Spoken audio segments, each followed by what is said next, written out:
ఉమ్మడి మేనిఫెస్టోలో కూటమి ఉమ్మడి మేనిఫెస్టోలో సరే ఉమ్మడి మేనిఫెస్టో వెనక బీజేపీ కసరత్తు ఎంత ఉంది? బీజేపీ నిజంగా ఇష్టపడిందా? ఈ మేనిఫెస్టోకి ఆమోద ముద్ర వేసిందా? రకరకాల సందేహాలు. బీజేపీ అగ్రనాయకత్వం తనను తాను దూరం చేసుకుందా? సిద్ధార్థనాథ్ సింగ్ వచ్చారు, సహా ఇన్ఛార్జ్ ఆంధ్రప్రదేశ్. సో సరిపెట్టుకుందాం. యువతల పక్క రెండు పార్టీల అధ్యక్షులు, ఒక పార్టీ జాతీయ పార్టీకి జాతీయ అధ్యక్షులు చంద్రబాబు నాయుడు గారు, ఒక ప్రాంతీయ పార్టీ జనసేన అధ్యక్షులు పవన్ కళ్యాణ్ గారు ఉంటే, అక్కడ మరి బీజేపీ రాష్ట్ర అధ్యక్షురాలు పురంధరేశ్వరి గారు బదులుగా మరి సిద్ధార్థనాథ్ సింగ్ వచ్చారా? ఆమెకి తీరిక లేదా? లేకపోతే బీజేపీ అధిష్టానం ఈ మేనిఫెస్టో మీద అంతగా ఆసక్తి చూపలేదా? తమకు సంబంధించిన అంశాలేవి ఇందులో పొందుపరచలేదనే భావన బీజేపీకి ఏమైనా ఉందా?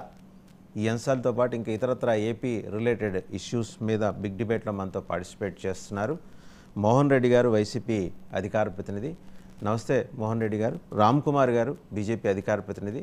అలాగే శివపార్వతి గారు, జనసేన అధికార ప్రతినిధి. ఇంకా కిషోర్ గారు, పొలిటికల్ అనలిస్ట్. నమస్తే కిషోర్ గారు. టు స్టార్ట్ విత్ కిషోర్ గారు, నిన్న మేనిఫెస్టో చూసాం. ఉమ్మడి మేనిఫెస్టో ఆల్మోస్ట్ రెప్లికేట్ చేసింది వైసీపీ మేనిఫెస్టోకి. బిగ్గర్ వర్షన్ లాగా కనిపించింది. హామీల వర్షన్లో మొత్తం ఆంధ్రప్రదేశ్ ఓట్లని తడిపి ముద్ద చేసే ప్రయత్నం అయితే నిన్న జరిగింది. 50 ఏళ్ళు దాటిన వాళ్ళు ఇక ఆంధ్రప్రదేశ్లో కులాసాగా ఉండొచ్చు. పెన్షన్ గ్యారంటీగా 4,000 రూపాయలు ఇంటికి వస్తుంది. సో ఉమ్మడి మేనిఫెస్టో లెక్కల ప్రకారం సంవత్సరానికి సంక్షేమం మీద ఖర్చు పెట్టాల్సింది 1,50,000 కోట్లు. మరి వెల్త్ క్రియేషన్ ఎలా జరుగుతుంది? చంద్రబాబు గారి ట్రేడ్ సీక్రెట్ అదే, వెల్త్ క్రియేషన్. ఎలా అనిపిస్తోంది మీకు కిషోర్ గారు ఈ మేనిఫెస్టో? నమస్తే వాసు గారు, ప్యానెల్లో ఉండే పెద్దలందరికీ నా హృదయపూర్వక నమస్కారాలు. 99 టీవీ ప్రేక్షకులకు నా హృదయపూర్వక నమస్కారాలు. సో ఈరోజు ఉండే పరిస్థితి ఎలా ఉందంటే, ఎవరైనా కూడా ఈ సంక్షేమ పథకాలని మిస్ చేసే పరిస్థితి లేదు. సంక్షేమ పథకాలు కానీ లేవు అంటే ఓట్లు పడవు అనే భయం అయితే మొదలైంది అన్ని రాజకీయ పార్టీలకి. సో ఆ ఉద్దేశంతో ఖచ్చితంగా పోటీ పడాల్సిన అవసరం ఉంది. నిన్నటి మేనిఫెస్టోలో అయితే ఖచ్చితంగా ఆ విధంగా తమ ఓటర్లని నిలుపుకునే ప్రయత్నం చేసినట్టు అనిపిస్తుందండి. దానిలో డౌట్ ఏం లేదు.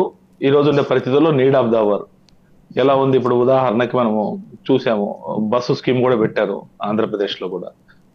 సో ఇవన్నీ కూడా ఖచ్చితంగా అంటే ఓటర్లను అట్రాక్ట్ చేసే దానికోసము, ఈ తాత్కాలిక ప్రయోజనాల కోసము అందరూ వైసీపీ చేసింది కాబట్టి టీడీపీ కూడా చేయాల్సిన అవసరం పడింది. టీడీపీ, బీజేపీ, జనసేన అని నాకు అనిపిస్తుంది. ఇంకా నెక్స్ట్ క్వశ్చన్ మీరే అడుగుతున్నారు. 4,000 రూపాయలు, సరే 50 ఏళ్లకే 4,000 రూపాయల పెన్షన్ 50 ఏళ్ళు దాటితే. అదే వ్యక్తిగతంగా అయితే నాలాంటి వాళ్ళు మేము యాక్సెప్ట్ చేయము. కాకపోతే వాళ్ళ మేనిఫెస్టోలో పెట్టారు. వ్యక్తిగతంగా అయితే 50 ఏళ్ళకే 4,000 రూపాయలు ఇవ్వడం అనేది మనం అంత సమర్థించే నిర్ణయం కాదు. నిన్న సాయంత్రం నుంచి సోషల్ మీడియాలో ట్రోలింగ్ 50s క్లబ్ అని ఇంకా ప్రతి జిల్లాలోనూ స్టార్ట్ అవుతుంటే 50 ఏళ్ళు దాటిన వాళ్ళందరూ రిజిస్టర్ అయ్యి మూకుమ్మడిగా తీసుకెళ్ళి తమ రిక్వజిషన్ గవర్నమెంట్ ఆఫ్ ఆంధ్రప్రదేశ్కి రేపు పొద్దున ఎలాగో కూటమి అధికారంలోకి వస్తుంది కాబట్టి వారికి అందజేసేందుకు మొత్తం ముసాయిదా కూడా తయారు చేసుకుంటున్నారు. అంటే సరదాకే ట్రోల్ చేస్తున్నా కూడా అది ఒక సీరియస్ వ్యవహారంగా మారే సూచన అయితే కనిపిస్తోంది. కిషోర్ గారు ఏమంటారు? అట్లా ఏమి ఉండదండి. 4,000 రూపాయలు ఎక్కడ సరిపోతుంది? ఒకవేళ 4,000 రూపాయల కోసం ఎవడైనా ఉద్యోగం చేయకుండా ఉద్యోగంలో ఉండేవాడు రిజైన్ చేసి వస్తాడా? ఇవన్నీ చెప్పుకునే బాగానే ఉంటుంది. రిజైన్ చేసి వస్తారని కాదు, ఖాళీగా ఉండి కొంచెం అంటే ఉద్యోగాలు దొరక్క ఖాళీగా ఉండి